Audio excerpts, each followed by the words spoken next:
አንዲት ልጅ ኤርታግ ወይም መከታተያ በአንድ የዶሮ ስጋ ውስጥ ደብቃ ወደ ውቅያኖስ ወረወረች። ከዚያም በኋላ ወዲያውኑ በስልኳ መከታተል ጀመረች። ብዙም ሳይቆይ የዶሮ ስጋ ተንቀሳቀሰ። ስልኳ ላይም ምልክት ማየት ጀመረች። አስገራሚ በሆነ ሁኔታ የዶሮ ስጋ 5000 ኪሎ ሜትር በላይ ተጉዞ 4 ኪሎ ብርሃንና ሰላም ማተሚያ ቤት ፊት ለፊት ቅዱስ ፕላዛ ህንፃ ምድር ላይ ዛይን ጋር ደረሰ።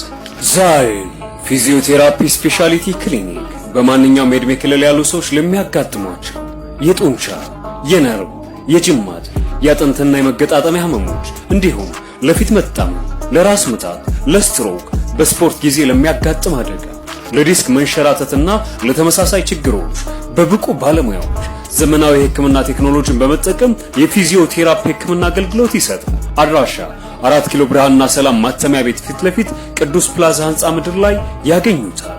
ዛይን 011-126 5926 0969 6969 24 0975 06 07 08 ሄሎ ዛይን ይበሉ። ዛይን ፊዚዮቴራፒ ስፔሻሊቲ ክሊኒክ